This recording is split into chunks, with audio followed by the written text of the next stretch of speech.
Have you ever wondered how Netflix delivers billions of hours of movies and shows seamlessly? Or how Instagram manages millions of photo uploads daily without crashing? The answer to this lies in the power of cloud computing. Not only Netflix and Instagram, companies like Spotify, Airbnb, and many other popular services and countless companies rely on the cloud to keep things running smoothly. The global cloud computing market is projected to reach over $1 trillion by 2030. So, are you ready to learn the technology that's transforming businesses worldwide? Then watch this video. I'll cover all the things needed for you to fully understand what cloud is. And in the end of this video, I'll share my personal roadmap with you, the exact steps I took to learn cloud computing. So, make sure to watch this video till end to get the roadmap. Hello guys, welcome to DevOps Career Hub. My name is Shamsuddin, and in this video, we will cover what is cloud computing, the benefits of using cloud. We will see some popular companies that uses cloud to leverage their businesses. And with real-time example, I'll explain how cloud works, what are the different cloud models and different types of cloud services. In the end, I'll cover which cloud technology to learn to get more job opportunities, and I'll provide you the resources needed to learn cloud.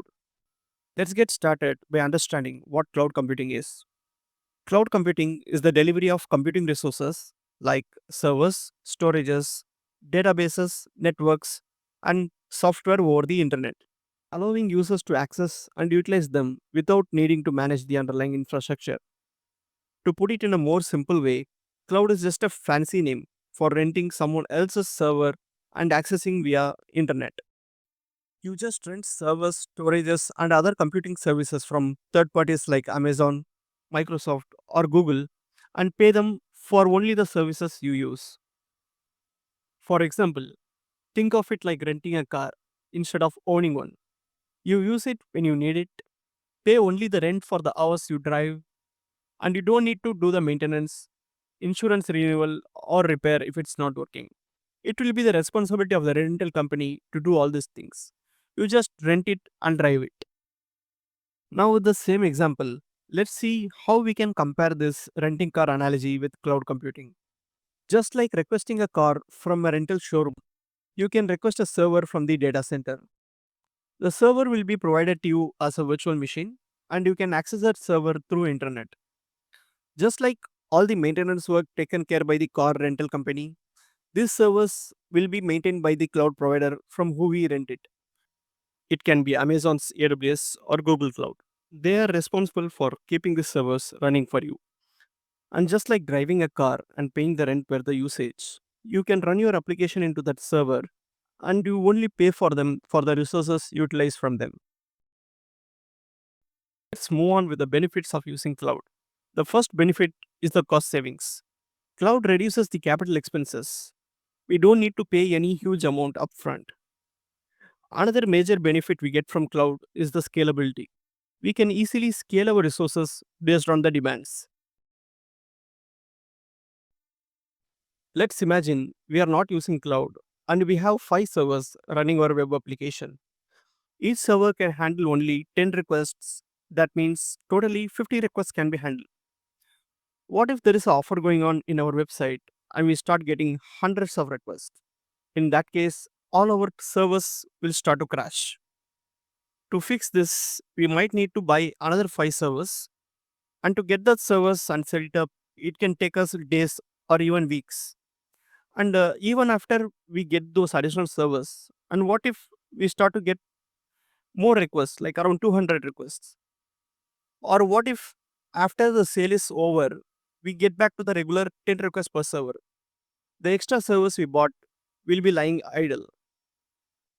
In cloud, we have the scalability feature that helps us to bring more servers up and down based on the demand automatically without any manual intervention. Other benefits include flexibility, reliability, and accessibility. We have access to the wide range of services and tools they offer with high availability. We need not be worried about the server being down or data loss, as cloud will take care of that. And we can access our data from anywhere. Here is a fun fact. During the pandemic, Zoom went from 10 million to 300 million daily users in just 3 weeks. They couldn't have been able to scale their business if they weren't using cloud. So cloud made their 300x growth possible. In this slide, we will see few of the companies that uses cloud computing and how it helps them. Netflix uses AWS to stream its contents to millions of users worldwide. Pinterest is another company that uses AWS to manage and scale its platform. The cloud supports in handling its fluctuating traffic, storing massive datasets, and help it grow efficiently with comparably a small team. And we have Spotify that leverages Google Cloud to stream music over 500 million users. Also, we have Walmart, which uses a mix of Microsoft's Azure and its own private cloud to enhance its retail and e-commerce operations. In this slide, we will see how cloud actually works. Cloud providers have a huge acre of lands in which they set up their data centers. The infrastructure you are seeing in this image is Amazon's data center in Mumbai.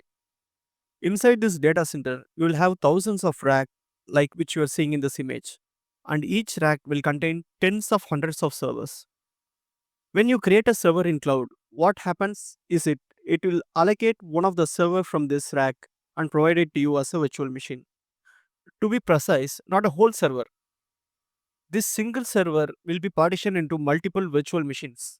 For example, let's assume the server have 512 GB of RAM, 48 cores of CPU, and 10 TB of storage. If you create an instance with specs like 12 GB of RAM, 10 cores of CPU, and 1 TB of storage, AWS allocates this resource from the physical server. But still, that server have 500 GB of RAM, 30 cores of CPU, and 9 TB of storage left. That won't be get wasted. It will keep on providing those resources to the other users. But even though we share the same server, it is secure enough that user 1 and user 2 can't access each other's data. Also, they provide multiple availability zones. In Mumbai, they have 3 availability zones. So even one of the data center gets affected, they can still use the other availability zone and keep their services up and running. Here we have different cloud models: infrastructure as a service, IaaS, platform as a service, PaaS, and software as a service, SaaS. In each models, the responsibility of the user changes. So you need to know what you're going to manage when you opt for each model. If you can see the diagram, when you are having your setup in on-prem, you are responsible for everything from networking, managing storage, servers, virtualization, doing OS patching activities, maintaining middleware, runtime data, and your application. So if you're opting for on-prem, then you're totally responsible for all this. But in infrastructure as a service, you can see starting from network to OS, all things are taken care by the vendor. The vendor will manage the network, storage, server, virtualization, and OS. And we can only focus on the middleware, runtime, data, and application. In platform as a service, even the runtime and middleware will be taken care by the vendor itself. And we can only focus on managing the data and application. When coming to software as a service, from networking to application, everything will be managed by the vendor itself, whether it can be AWS, Azure, or GCP. I have listed few of the services from AWS, Azure, and Google Cloud that offers this model for your reference. For a better understanding, we can take the burger analogy.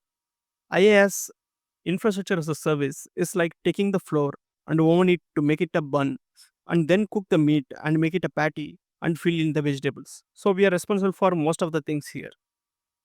But in PaaS, the bun and patty will be provided to you, and you just need to stuff it with the vegetables and you can eat it.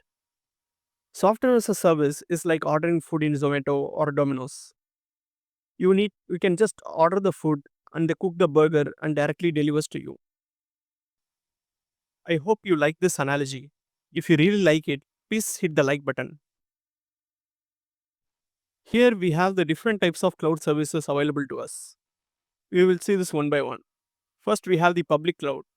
Public cloud is a service offered over the internet by providers like AWS or Azure. available to anyone, scalable, and cost efficient. Next, we have the private cloud. Private cloud is a dedicated setup for one organization, hosted on site or by a provider, giving full control or higher security. Next, we have the hybrid cloud. Hybrid cloud combines public cloud and private cloud and letting you use both for different tasks, like sensitive data in private, general workloads in public. Then we have the community cloud at last. Community cloud is shared among a specific group like universities or hospitals, designed for their unique needs while splitting costs and resources among them. Now we will see this with an analogy for a better understanding. A public cloud is like using a ride sharing service like Uber or Lyft. You don't own the car, but you can use it whenever you need it, paying only for the rides you take. It's convenient and scalable, like you can get a bigger car if you need. And the service provider handles the maintenance, fuel, and upgrades. A private cloud is like owning your own luxury car. You have full control over it. You can customize it as per your needs. And it ensures security as you and only your family members can drive it. It's great for privacy and performance, but when it comes to the cost, you are responsible for all the maintenance, fuel, insurance, and upgrades, which can be expensive and time consuming. Hybrid cloud is a mix of both, like owning a car, but also using a share riding service with it. You can get the best of both the worlds, the control and security of your car, plus the flexibility and scalability of riding share riding. It's a balanced approach, but you need to manage both the systems effectively.